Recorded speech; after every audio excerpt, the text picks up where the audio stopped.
Hello guys, ये देखो आज के आमी शुकना मरीच रसुन पेঁয়াজ और ওই সাথে হচ্ছে ইলিশের শুটকি আর সাথে কচু পাতা দিয়ে ইলিশের শুটকির বড়া বানাবো। দেখো তোমরা আমার সাথে এই ভিডিওটা। এখন আমি মরিচ আর রসুন মিক্সচারে ব্লেন্ড করে নেব। এই দেখো মিক্সচার ব্লেন্ড হয়ে গেছে, সাথে পেঁয়াজ কুচি দিয়ে দিচ্ছি এর সাথে। এখন আমি এটার মধ্যে লবণ দিয়ে দেবো এর সাথে একসাথে। লবণের পরিমাণটা একটু কম দিতে হবে। হলুদের গুঁড়া দিয়ে দিলাম,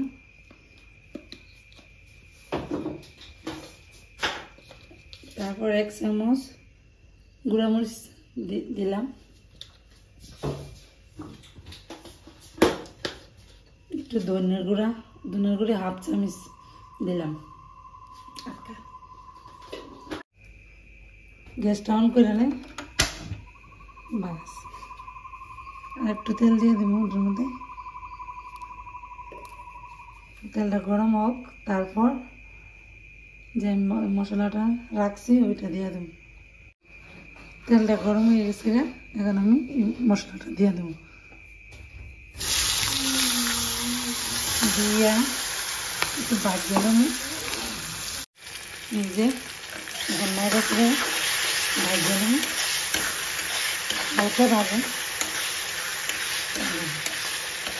একটু লাল লাল হয়ে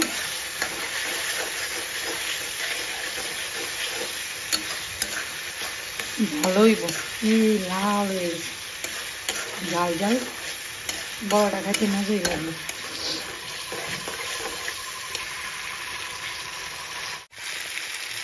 দেখো আমার মরিচ ভাঙা হয়ে গেছে, নামাইলাম। গ্যাসটা অফ করে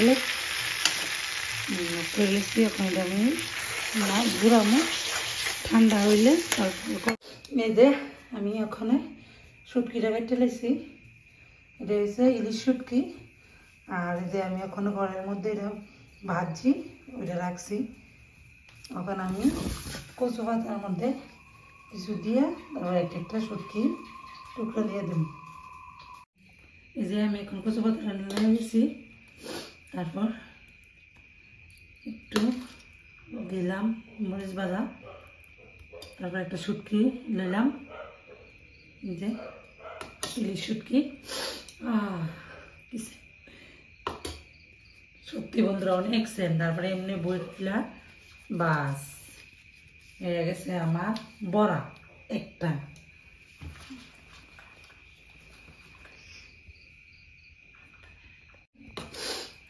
কি সেন্ট, ইয়াম্মি। আমার কাছে খুব ভালো লাগে এই বড়াটা। ওখানে দিয়ে এমনি বইটা বাস হয়ে গেছে। এই যে শেষ বড়া। এখন আমি তেলে দিয়ে দেব সবটি। দেখুন একদম শেষ। যে আমি গ্যাসটা অন করে নিয়েছি, আমি কড়াইয়ের মধ্যে তেল দিয়ে দেবো, দিয়া বড়াটি ভাজুন। তেলটা গরম হোক, তেলটা গরম হয়ে গেছে, আমি বড়াটি দিয়ে দেবো এক এক করে। ঠাস করে পড়ে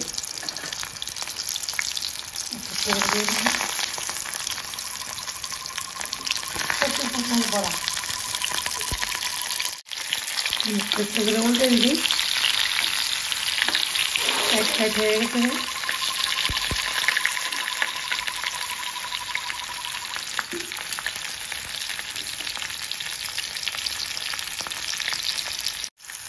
দেখুন বড়টা হয়ে গেছে, একটু একটু করে নামাই নেব।